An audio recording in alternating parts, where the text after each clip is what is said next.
ওই যে বরবরী আব্দুল কাদের জিলানী রহমাতুল্লাহি আলাইহি দরবারে যখন নাকি এক আলেমই হবে, হুজুরের দরবারে গেছিলেন না? হ্যাঁ, মুরিদ হওয়ার জন্যে।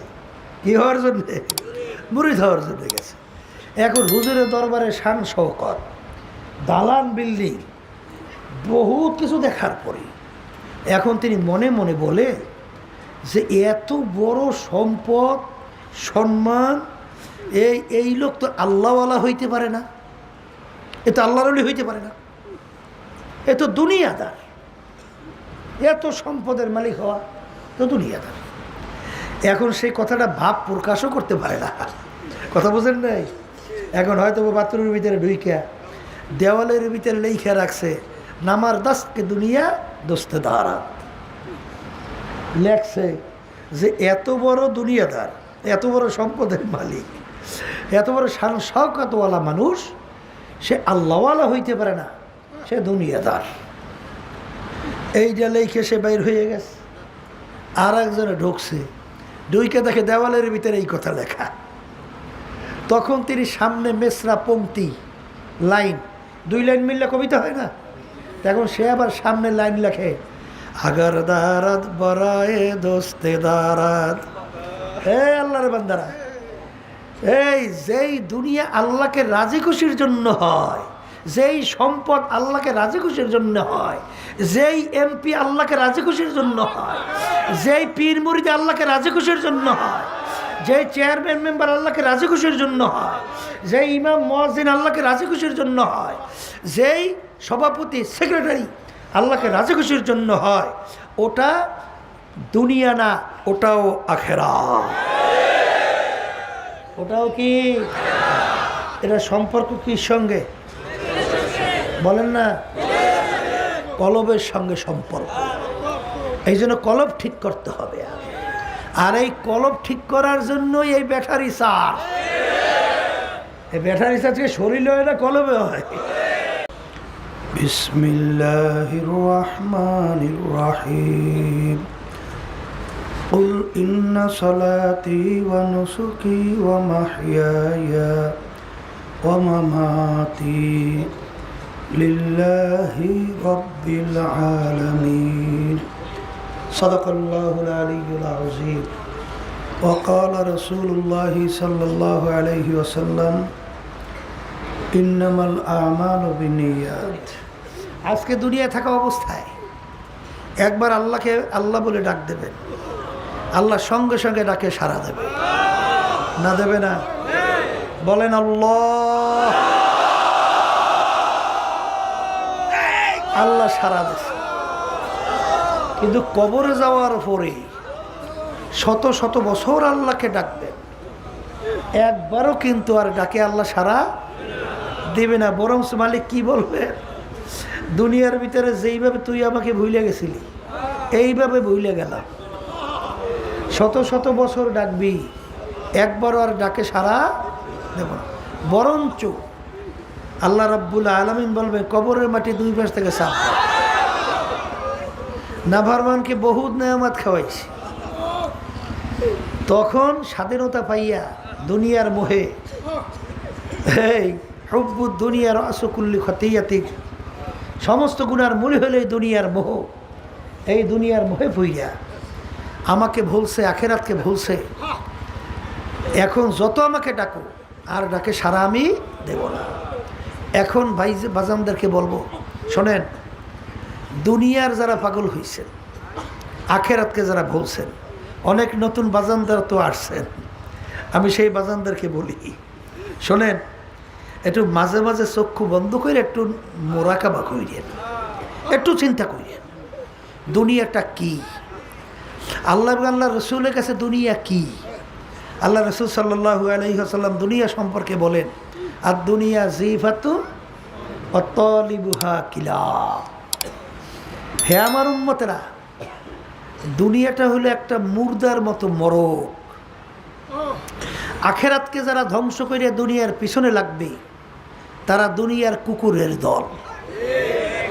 পানির ভিতর থেকে মরক ভাসে, কোনো মানুষ দৌড়ায় না, কুকুর দৌড়ায়। তাই ঠিক দুনিয়া এইটা হইল একটা মরগের মতো, মুর্দা। এর পিছনে যারা পড়বে আখেরাতে ধ্বংস করবে এরা হলো দুনিয়ায় ওইভাবে কুকুরের দলের মতো। কথা ঠিক কি না? অন্য হাদিসের ভিতরে আল্লাহ রাসূল সাল্লাল্লাহু আলাইহি ওয়াসাল্লাম বলেন, দুনিয়া এবং দুনিয়ার ভিতরে যত সম্পদ আল্লাহ রাব্বুল আলামিনের কাছে তার মূল্যটা কি? কাবাউদাতেন, একটা মাছি বা মশার পাখনার মতো। একটা মাছি মশার পাখনার মূল্য কি আছে? লক্ষ লক্ষ মাছি পাখনা মশার পাখনা একত্রিত করে বাজারে নেবেন, কয় পয়সা বিক্রি হয়? কোনো মূল্য আছে? কিন্তু আল্লাহ রাব্বুল আলামিন মশা মাছির পাখনার উদাহরণ দিলেন কেন?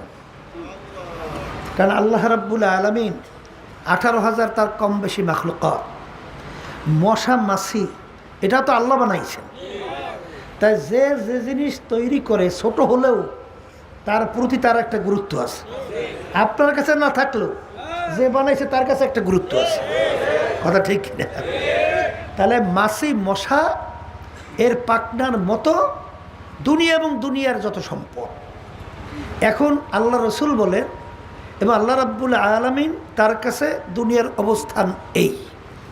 এখন এই কথা যাদের বিশ্বাস আসছে, ইমান, এর নাম কি? এর নাম কি? ইমান। ইমান মানে বিশ্বাস। তা আল্লাহ এবং আল্লাহ রসুল এই যে কথা যার ভিতরে বিশ্বাস আসছে তার কাছে দুনিয়াটা ওইভাবেই মূল্য আসবে। এই কথা ঠিক কিনা? আর যাদের কাছে এই কথার বিশ্বাস আসে নাই তাদের কাছে দুনিয়ার মূল্যটা আসবে অগ্রাধিকার ভিত্তিতে। এই কথা ঠিক কিনা? এর জন্য দেখবেন যত আল্লাহর ওলিদের ইতিহাস পড়বেন, যত সাহাবায়ে কেরামদের ইতিহাস পড়বেন, কারণ আল্লাহ রাব্বুল আলামিন তো বলছেন আমিনু কামা আমানান নাস, তোমাদের বিশ্বাসটা কেমন হবে সাহাবায়ে কেরামরা যেভাবে বিশ্বাস করছিল। বলেন বলেন, আমাদের বিশ্বাসটা কেমন হবে? সাহাবায়ে কেরামদের যেভাবে বিশ্বাস ছিল। সাহাবায়ে কেরামদের বিশ্বাস কেমন ছিল? আবু বকর সিদ্দিক রাদিয়াল্লাহু তাআলা আনহু নাম শুনছেন? নবীদের পরে দুনিয়ার ভিতরে যত মানুষ আসছিল, আছে, আসবে, সবচেয়ে যার সম্মান নাম কি? আবু বকর সিদ্দিক রাদিয়াল্লাহু তাআলা। তাদের কাছে দুনিয়ার মূল্যটা কেমন ছিল? এই খুব বড় মাপের ধনী ছিল, বড় বংশের লোক ছিল, নেতা গোছের লোক ছিল, বড় মাপের পণ্ডিত ছিল, কিন্তু আল্লাহর রাস্তায় দান করতে করতে 40,000 স্বর্ণমুদ্রা, শোনেন না, প্রকাশ্যে 40,000 গোপনে।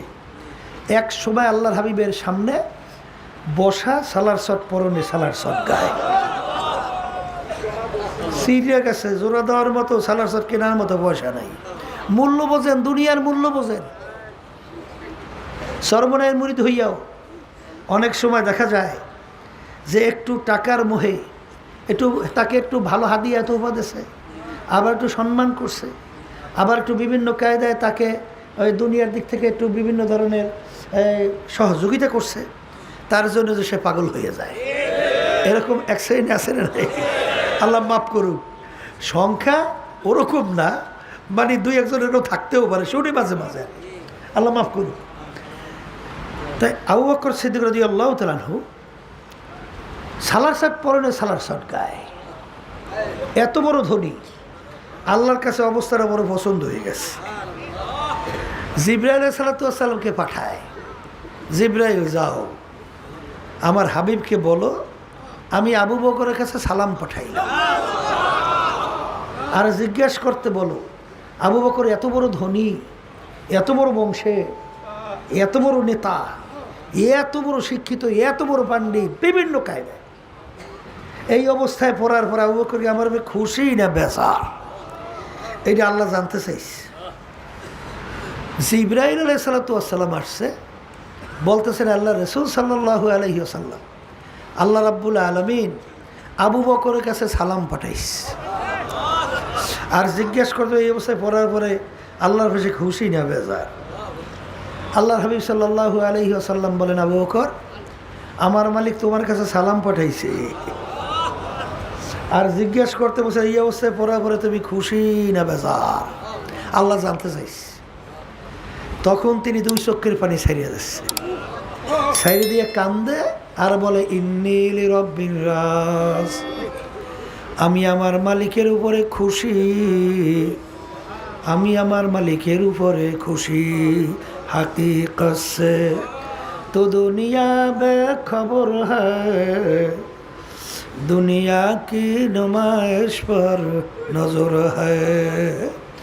আর দুনিয়া জিফাতুন ওয়া তালিবুহা কিলাব।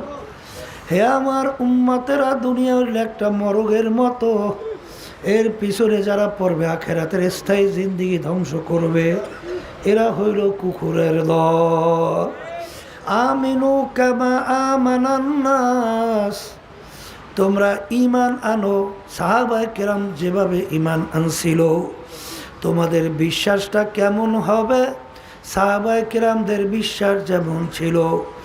সাহাবায়ে কেরামদের কাছে দুনিয়া কেমন মূল্য ছিল? ওসমান গনি রাদিয়াল্লাহু তাআলা আনহু এত বড় ধনী, এত বড় ব্যবসায়ী, বাজান ব্যবসায়ী মাল মদিনা থেকে প্রায় জুলহুলাইফা পর্যন্ত মালের বহর লম্বা এত বড় বিরাট, বাজানে এত মূল্য ছিল। 1 টাকার মাল প্রায় 4 টাকা তার মূল্য হয়ে গেল। আজান ওসমান গনি রাদিয়াল্লাহু তাআলা আনহু বলেন, আমার মালের মূল্য 1 টাকা থেকে 4 টাকা পর্যন্ত আসছে। এর চেয়েও বড় একটা সুসংবাদ আমার কাছে আছে, 1 টাকায় 10 টাকা। এই কথা বইলা সমস্ত মাল আল্লাহর রাস্তায় দান কইরা দিছে।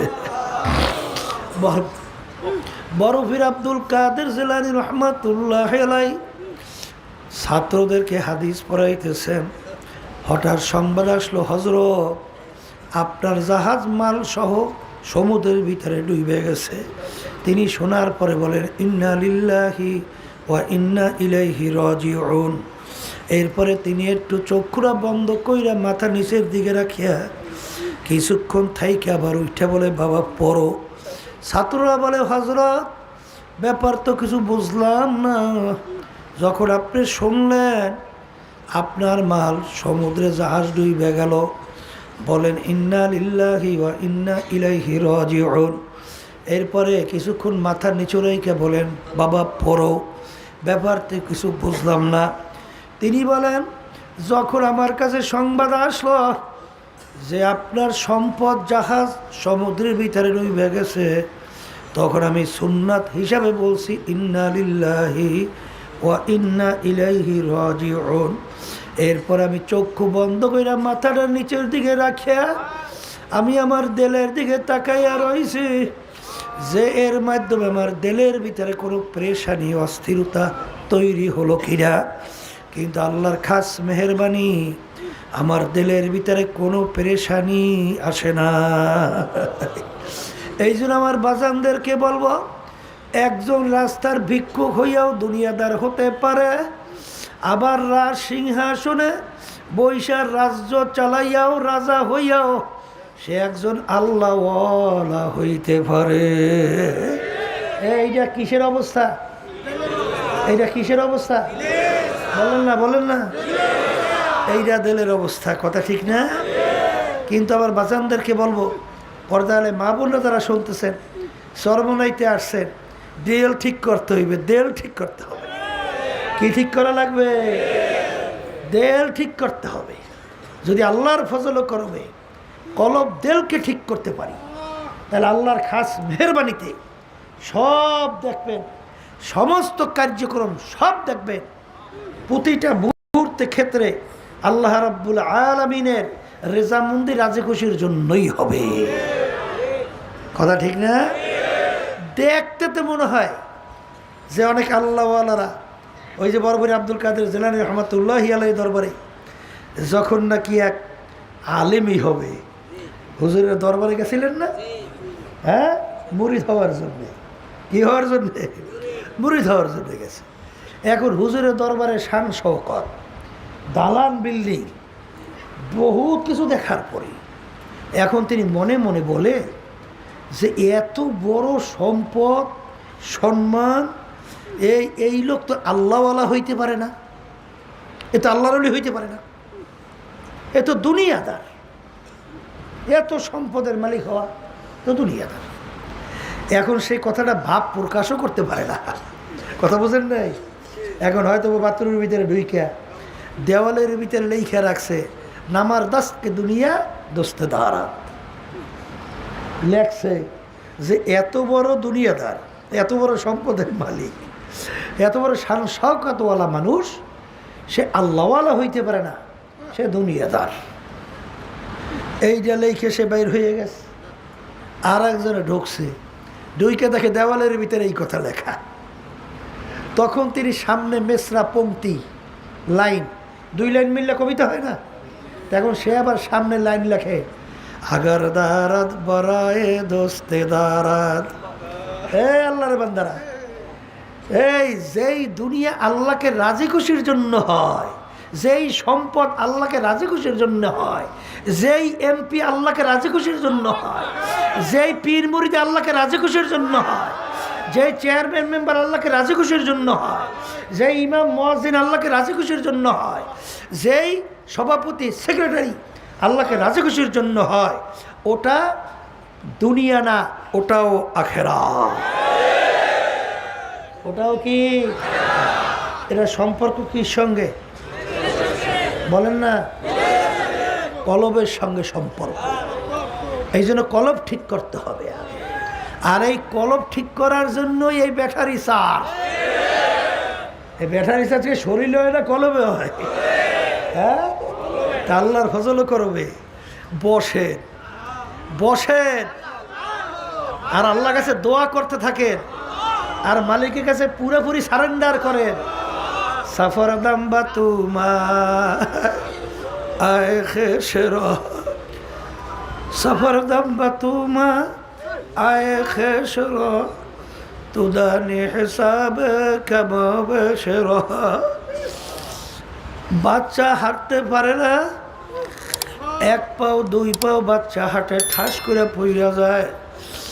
মা বাপ যখন বাচ্চাকে দূর থেকে ডাক দেয়, বাবা আসো,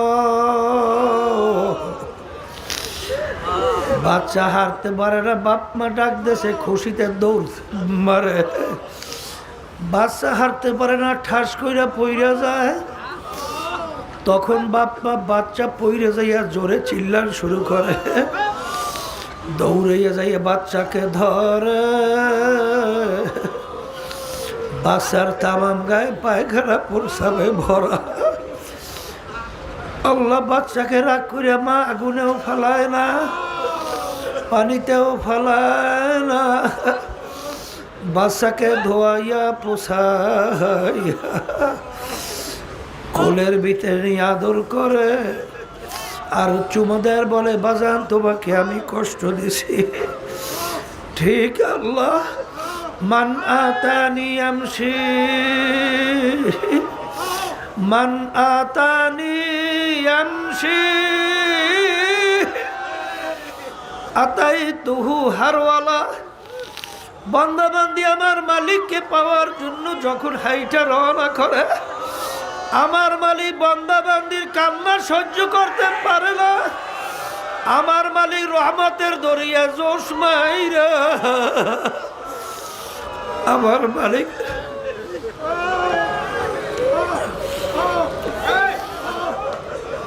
আমার মালিকের রহমত দৌড় দেয়। সাবাকাত রহমতি, সাবাকাত রহমতি আলা গজবি, সাবাকাত রহমতি আলা গজবি।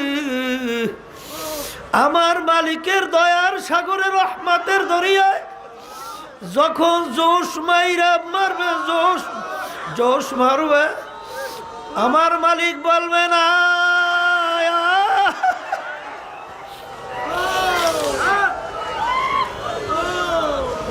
হে বান্দাবান্দি তোর গুনার কোনো শেষ নাই।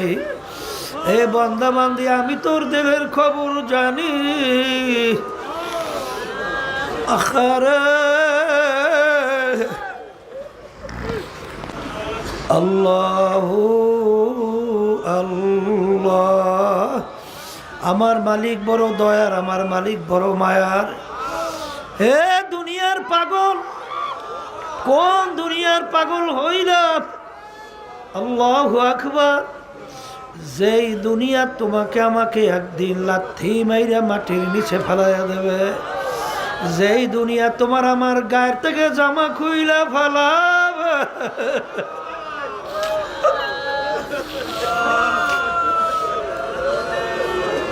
যেই দুনিয়া তোমাকে আবার কাপড় চোপড় খুইলা ফেলবে, যেই দুনিয়া তোমাকে আমাকে সাদা কাপড় দিয়া পেঁচ দেবে, মাথার ভিতরে মাজার ভিতরে পায়ের ভিতরে বাঁধ দিবে,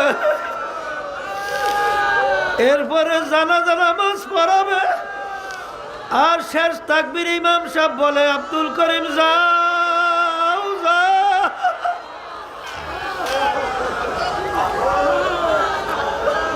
আল্লাহু আল্লাহ হাকিকত সে তো দুনিয়া খবর, দুনিয়া কি নমাইশ পর নজর। হে আল্লাহর বান্দারা, যারা চরমনাইয়ের ময়দানে আসছো, এই মাটির ভিতরে আল্লাহ অনেক বরকত দান করছে। বেহুদা সময় নষ্ট কইর না বাজার, আরে বেহুদা সময় নষ্ট না কইরা খবরদার তাড়াহুড়া বাদ দাও।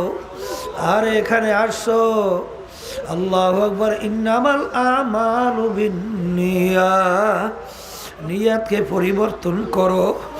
একমাত্র আমার মালিককে রাজি খুশির উদ্দেশ্যেই মাহফিলে আসছি। যদি এই নিয়াতে বসতে পারো, তা আল্লাহ রাব্বুল আলামিন তোমাকে আমাকে, আল্লাহ রাব্বুল আলামিনকে পাওয়ার ব্যবস্থা মালিক করে দেবেন।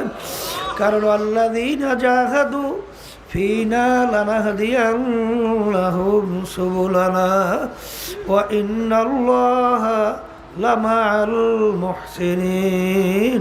রাস্তা আমার মালিক খুলবেন। যত বিপদ মুসিবত আসুক না কেন, যত তোমার আমার সামনে বুঝে আসুক বা না আসুক, বাজার এ চিন্তা তোমার আমার দরকার নাই। কারণ ইউসুফ আলাইহিসসালামকে বিবি জুলাইখা 7টা দরজার ভিতর তালা মারল। ইউসুফ আমার কথা মানা লাগবে, চিন্তা করে নাই কিভাবে বার বের হবে। আমার মালিকের উপরে তাওয়াক্কুল কইরা, ওয়া ইয়াতাওয়াক্কাল আলাল্লাহি ফাহুয়া হাসবুহু। বান্দা বান্দি আমার মালিকের উপরে তাওয়াক্কুল করো। আরে যখন দৌড় মারলো, টাস টাস করে আমার মালিক দরজা খুইলা দিল। নবী বের হইয়া গেল, আটকায় রাখতে পারে নাই। আরে ফেরাউন তার দলবল সহ নবী মুসা আলাইহিস সালামকে তারা দলবল সহ নীল নদী সামনে। মালিক এখন উপায় কি? হে মুসা, তোমার হাতে কি? মালিক লাঠি পানিতে বাড়ি দাও। বাড়ি দেওয়ার সঙ্গে সঙ্গে বহুত রাস্তা আমার মালিক খইলা দিল। এ আল্লাহর বান্দারা, নৈরাশার মালিকের দরবার, শয়তানের ধোকায়, নফসে আম্মারার ধোকায় গুনার পর গুনাহ হয়ে গেছে। আরে পাহাড় পরিমাণ গুনাহ হয়ে গেছে। নৈরাশ হইও না, আমার মালিক তো রহমানুর রহিম, লা তাখুযুহু সিনাতুন ওয়ালা নাওম। আমার মালিকের ঘুমও নাই, জিমানিও নাই, কারণ আমার মালিক তার দয়ায় ঘুমাইতে দেয় না। আমার মালিক সব সময় তোমার আমার দিকে তাকাই অপেক্ষায় থাকে। বান্দা বান্দি কখন আমাকে আল্লাহ বইলা ডাক দেবে, সঙ্গে সঙ্গে আমি বান্দা বান্দি ডাকে সাড়া দেব। বাজার যখন মালিক চরমায় নিয়ে আসছে, খবরদার সময় বেহুদা নষ্ট কইরো না। প্রত্যেকটা মুহূর্ত জেকেরে ফেকেরের মধ্যে থাকো। সব সময় হাঁটতে চলতে মাওলার জেকের করো, আর দিলে দিলে সবসময় মাওলার দরবারে কাঁদতে থাকো, আর মালিককে তালাশ করতে থাকো। মালিককে তালাশ করতে থাকো, আমার মালিককে তালাশ করতে থাকো। তালাশ করো, ডাক দাও, তালাশ করো, ডাক দাও, তালাশ করো, ডাক দাও। যখন বেচাইরিয়া ডাক দেবা আল্লাহ আল্লাহ আল্লাহ,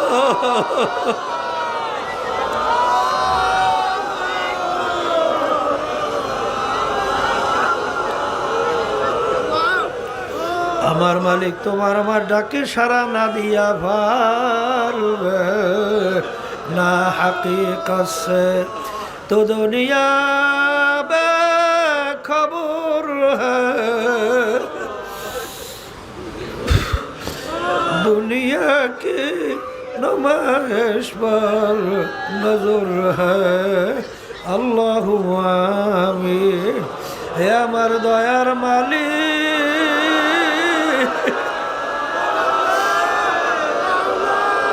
হে আরশের মালিক, জমিনের মালিক, হে সমস্ত মাখলুকাতের মালিক,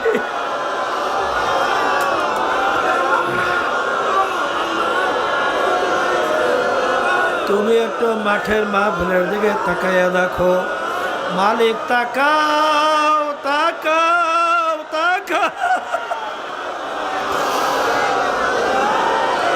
কত সাদা দাড়ি আমার বাবাদেরকে নিয়ে হাত তুললাম, আরে কত তলে বেলে নিয়ে হাত তুললাম, কত খাঁটি নায়েবে রাসূলদেরকে নিয়ে হাত তুললাম।